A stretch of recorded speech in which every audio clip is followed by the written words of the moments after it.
Hello, everyone. It's my pleasure to be before you once again to discuss a subject I consider very important: the law and society. It came out of my reflection on my deep belief in Nigeria, a country where I was born and bred. I grew up in this country attending public schools from primary school to university and to the Nigerian law school. It was all public. I look at the rate at which people are resigning jobs today to look for alternative citizenship and to relocate to some other countries. And I ask, how did we get here? It's all the subject of law. My study of law has made me to realize that the society is founded on law. And it is law that defines boundaries for people. If we are going to have a society where everyone will live comfortably, all you need is the power of the law. That's why the law cannot be ignored. It is too powerful. It cannot be despised. It is too strong. You cannot break it.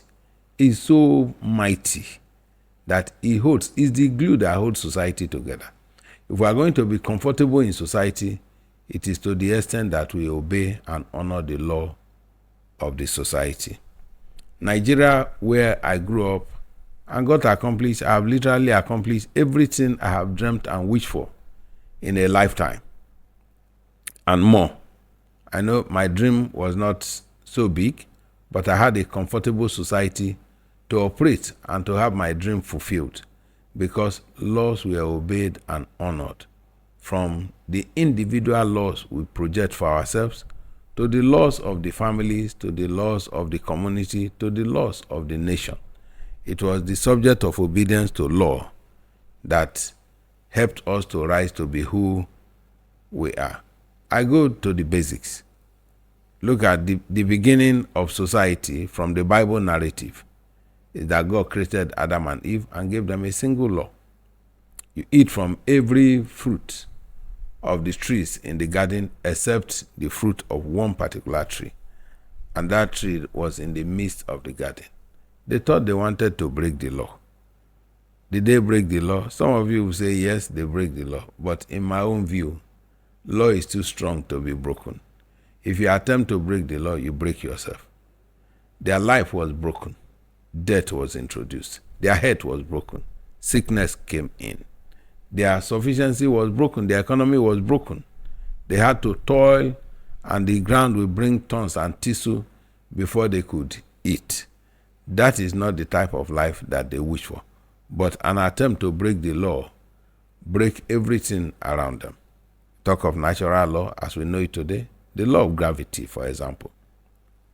If I go up on a 10-story building and say, I'm not interested in using the lift, I'm not interested in using the stairs to come down, I want to jump to destroy the law of gravity. You can guess what gets broken at the end of the day. Is it the law of gravity or the man who wanted to break the law of gravity? He will certainly not be alive to tell the story of what he has done to himself. Beyond all of this, we look at the families. We all came from families, and growing up in Nigeria, I remember when you want to go anywhere, particularly at the age of between 12 to 13, you are going to the boarding house. The first thing every person, every adult in your community will advise you: remember the son of who you are. The laws of the families were so strong and observed. The law of integrity, the law of honesty. Nobody wants to be called a thief or wants any member of his family to be called a thief. But when the society gets to where if they call you a thief, you are charged to court, the community will sue Ashebi and carry their drums to come and celebrate that one of their members is a suspected thief that is on trial in court, then there is something wrong in that society. And we are all paying the price today. Who are those that we have enthroned to govern us? It's like the more you steal, the more you qualify for the place of high office of leadership. And that's not a moral example for anybody to follow. The reason we are running away from our country, we are running to where laws are obeyed. That's all. Those societies don't have the natural resources that we have. They don't have our human resources. They only have a system where laws are respected. And until we respect the law, we seriously do not have a society that we can call our own. You see, in the Christian society, pastors are very well respected. But you see, Reverend King, that became very infamous for murder. He was also referred to as a reverend, but there was nothing reverend about his life when he committed murder. He thought he was breaking the law. His reputation as a reverend was broken. All the respect he enjoyed as a reverend was broken, and he went on trial.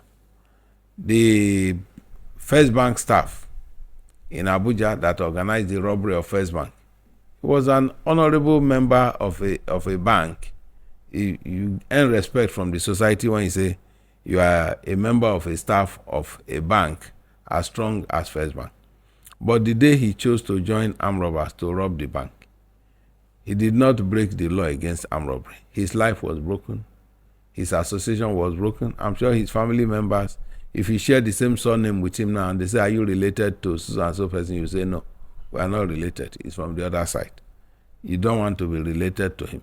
His association is broken. The wife will not want to associate with him. I'm the wife of that suspected armed robber. No. That's as bad as it can get. Are you talking of a nation? I have mentioned Nigeria as a nation. That the only reason anybody will want to run away from this very society where I started my life, accomplished my dream, everything that I've aspired to, I have achieved by the grace of God in the Nigerian society. The education was good because laws were respected. What type of education are we getting today? Canadians used to do student exchange with our federal universities like University of Ife. People were coming in the 80s to come and study from Canadian University. You do 1 year in Nigeria, you do 3 years in Canada. Will anybody dream of it today? All because we have ignored our laws. You want to be secured? You are getting policemen being reported as armed robbers stopping on the road. So when you see checkpoint now, you don't know which one to stop for. You don't know which one that is better you crush them. So while they carry their gun, your car becomes your own weapon to move against them. You can crush them with their gun because the law has been so despised.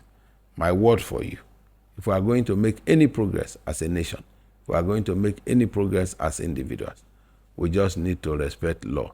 You cannot break the law. You try it, the law breaks you.